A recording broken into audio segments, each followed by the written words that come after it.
सभी को नर्मदे हर राधे राधे। आज हम आपके लिए एक नर्मदा मैया का बड़ा ही सुंदर कथा लाए हैं जो हमें एक महात्मा जी ने सुनाई। तो आप भी सभी बड़े मन से सुनिए, आपकी बड़ी श्रद्धा बढ़ेगी। परिक्रमा लगाते समय आपको एक ऊर्जा प्रदान होगी इस कथा से। तो उसके पहले देखिए, इस हमें कुछ नियम भी जो है परिक्रमा के जान लेना चाहिए। तो कहीं परिक्रमा वासियों को, क्योंकि हमने जो देखा है उसके आधार पर उसका अनुभव करके हम आपको हमारी वीडियो के माध्यम से बता रहे हैं। देखिए, जब हम मां नर्मदा की परिक्रमा लगाएं तो सबसे पहली बात तो ये है कि हमारा चिंतन जो है वो माता के श्री चरणों में रहे, है ना। हम माता का भजन करते रहें, है ना। अगर हम परिक्रमा लगा रहे हैं तो परिक्रमा लगाएं तो हमारे इष्ट के बल पे लगाएं। इष्ट मतलब समझते हैं, जिस देवता को, जिस भगवान को हम सबसे ज्यादा मानते हैं। देखिए, भगवान तो एक ही है, पूरे ब्रह्मांड का मालिक तो एक है, पर उन्होंने कहीं अलग अलग स्वरूप ले लिए। जैसे पिता एक है, पिता एक है, पर सबके अलग अलग पिता होते हैं। अगर हम 10 जने खड़े और आप किसी से कहें आपके पिता का नाम बताओ, है ना, तो वो 10 ही अपने अपने पिता का नाम बताने लग जाएंगे। क्यों? क्योंकि पिता एक है, पर सारे पिताओं का स्वरूप अलग अलग है। इसी प्रकार भगवान एक है, पर भगवान के स्वरूप अलग अलग है। अब जैसे हम राम जी के उपासक हैं, हमारे इष्ट राम जी हैं, तो हम परिक्रमा लगाते हैं तो बार बार मन में क्या भाव करते हैं, हमसे हमारे राम जी ही हमारी नर्मदा मैया की परिक्रमा लगा रहे हैं। हे राम जी, मेरा कोई सामर्थ्य नहीं है परिक्रमा लगाने का, आप भी मुझसे परिक्रमा लगवाएं, हैं। ऐसा मन में भाव रखें। दूसरा क्या भाव रखें? दूसरा भाव ये रखें कि हमसे परिक्रमा में किसी की निंदा ना हो, हमारी किसी से तू तू मैं ना हो, है ना। ऐसा हम कहीं गए और कहीं किसी का चार्जर लगाए, उस पर हम किसी से तू तू मैं ना करें। हमने जैसे प्रसाद पाया, हम थाली साफ करने गए हमारी, है ना, तो वहाँ हम जल्दबाजी ना करें, है ना, किसी से तू तू मैं ना करें। इससे हम बचा जाए, क्योंकि इसका बड़ा प्रभाव पड़ता है माँ नर्मदा की परिक्रमा में, क्योंकि ये नियमावली में हमें बताया गया है। हम आपको इसमें से ही बता रहे हैं, हमारे मन से नहीं बता रहे हैं। ये ग्रंथ में जो है, जो बताया गया उसके हिसाब से बता रहे हैं। पग पग पर हमको भगवान के नाम का स्मरण करना है। हमको माता के सुबह शाम दोनों समय जो है माता की हमें आरती पूजन, मैया का भोग लगाना है, मैया को स्तुति सुनाना है, मैया का थोड़ी देर बैठ के कीर्तन करना है। ऐसा नहीं करना है कि हम सूर्य उदय से पहले 4 बजे ही परिक्रमा पे चले जाएं। नहीं नहीं नहीं, देखिए प्रभु, आप बड़े भाग्यशाली हैं जो आप नर्मदा मैया की परिक्रमा कर रहे हैं या करने वाले हैं। तो आप इस जानकारी को अपने मन में, दिमाग में फिक्स कर लीजिए कि हमें नर्मदा जी की परिक्रमा सूर्य उदय के बाद ही आरंभ करनी है, और सूर्य अस्त से पहले हमें कहीं विश्राम लेना है। हम कहीं देखते हैं लोग 4 बजे से टार्च के उजाले में परिक्रमा आरंभ कर देते। नहीं नहीं, ये नियम के विरुद्ध है। देखिए, जब हमारे को शास्त्रों ने, ग्रंथों ने नर्मदा मैया की परिक्रमा का विधान बताया, उसके साथ साथ नियम भी बताए। यदि हम परिक्रमा लगा रहे हैं पर उसका जो विधान है, जो नियम है, उसका अगर हम पालन नहीं करते तो कहीं ना कहीं हमें उसका दोष तो लगेगा। या ये हो सकता है हमारी आदि परिक्रमा हो और परिक्रमा छूट जाए, हमें कुछ कष्ट हो जाए, या हमारी मनोकामना पूर्ण ना हो, कुछ भी हो सकता है, या हमारे को पुण्यों की प्राप्ति ना हो। अब जैसे देखो, पुण्यों की प्राप्ति से एक और बात बताते हैं, है ना, कि देखिए, हम जब माँ नर्मदा की परिक्रमा लगाते हैं तो हम साधु हो जाते हैं। सब हमको बाबा बाबा बोलते, बाबा नर्मदे हर, तो हम भी उनको नर्मदे हर कहते हैं। तो हमको हमारी जेब का पैसा खर्चा नहीं करना, 1 रुपया भी नर्मदा परिक्रमा लगाते समय हमें अपना खर्चा नहीं करना है। आपकी जो जरूरत है वो नर्मदा से मांगे, या तो भिक्षा मांगे। अब देखिए, नर्मदा परिक्रमा में कितने अन्न क्षेत्र चलते हैं, वहां लोग आपकी इतनी सेवा करते हैं, आपको भोजन प्रसादी कराते हैं, बाल भोग पवाते हैं। तो कहीं ना कहीं वो भी पुण्यों की प्राप्ति के लिए कर रहे हैं ना। आप नर्मदा परिक्रमा लगा रहे हो तो वो ये चाहते हैं कि आपकी सेवा कर कर उनको पुण्यों की प्राप्ति हो जाए। तो अब आपके जो पुण्य है वही तो वो ले रहे हैं, तो आपको भी तो पुण्य और चाहिए ना। तो इसके लिए आपको निरंतर भजन करना है, राम राम राम राम, राधे राधे राधे, या नर्मदे हर नर्मदे हर नर्मदे हर। निरंतर आपके मन में, चित्त में भजन चलते रहना चाहिए, जिससे आपको पुण्यों की प्राप्ति होती है, और इससे उसका वो जो हम जहाँ भी भिक्षा लेते हैं, प्रसाद पाते हैं, तो वो बराबर हो जाता है पुण्यों से। तो देखिए एक बहुत सुंदर कथा आती है कि हमारे जो मध्य प्रदेश है, मध्य प्रदेश में सीहोर है, सीहोर जिले का एक गांव है, उस गांव का नाम भी दे रखा है, देखो भेरोंदा गांव। वहां के एक सेठ थे।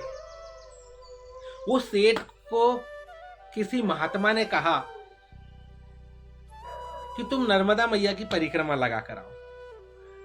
क्यों कहा? क्योंकि नर्मदा परिक्रमा सब कुछ हमको प्रदान करती है। माँ नर्मदा हमको सब जो दुर्लभ दुर्लभ है वो भी हमको प्रदान कर देती है। तो अब सेठ जी को क्या चाहिए था? तो सेठ जी के पास महाराज सब कुछ था, धन था, धर्म पत्नी थी, पैसा था, सब था, पर संतान नहीं थी। अब सेठ जी बड़े दुखी रहते थे कि मेरे यहाँ कोई पुत्र नहीं है, कोई पुत्री नहीं है, इस सब धन का मैं क्या करूंगा। पर उसी समय महात्मा जी का आगमन हो गया और महात्मा जी ने कहा जाओ नर्मदा मैया की परिक्रमा लगा के आओ। अब सेठ जी तो निकल गए नर्मदा मैया की परिक्रमा करने।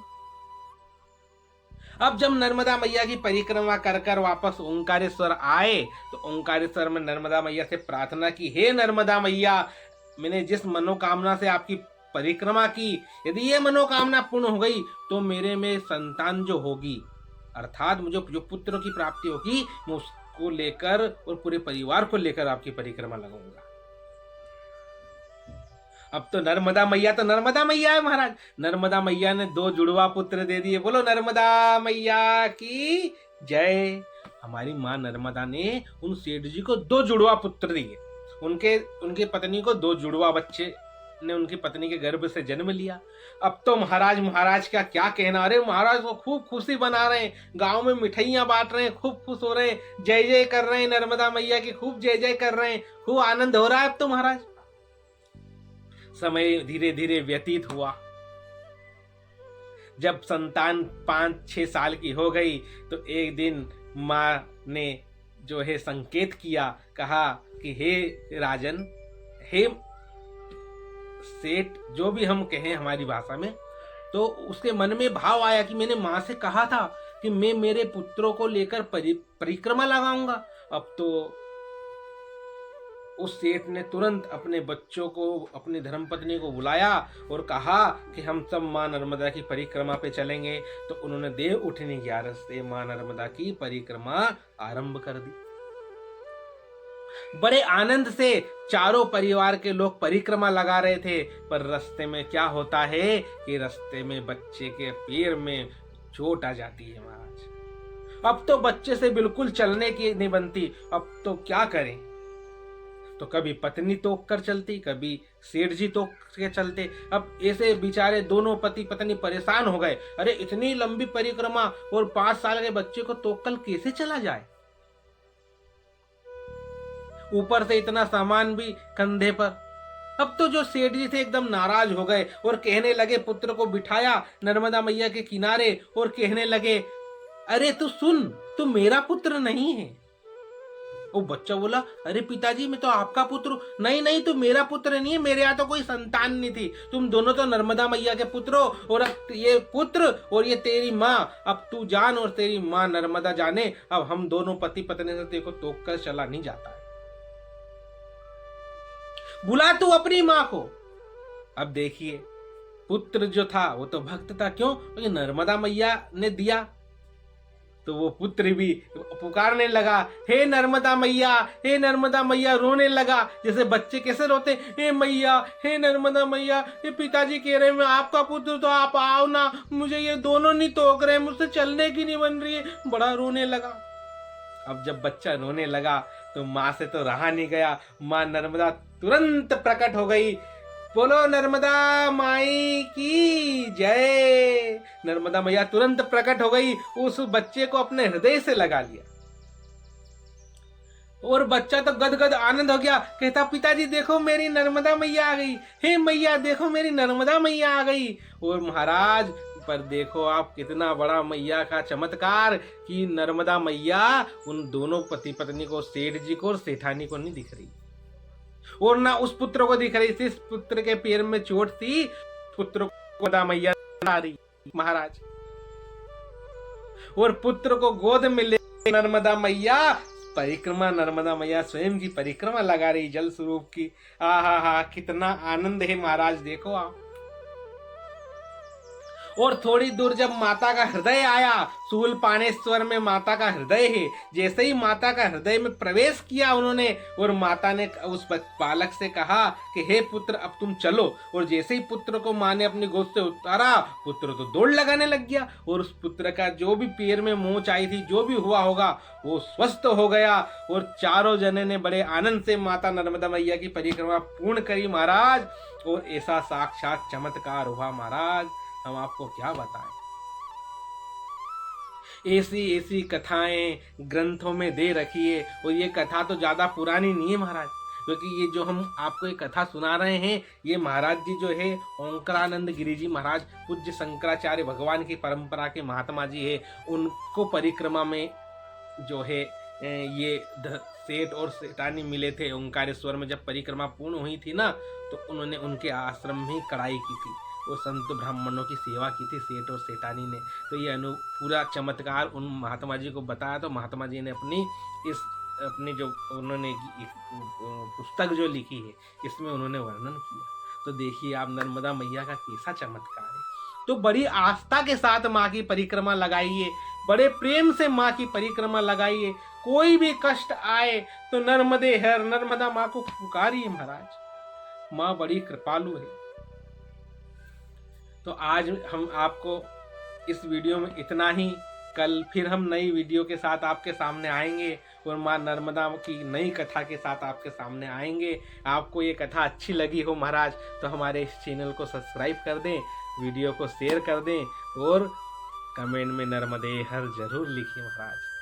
बोलिए नर्मदा माई की जय।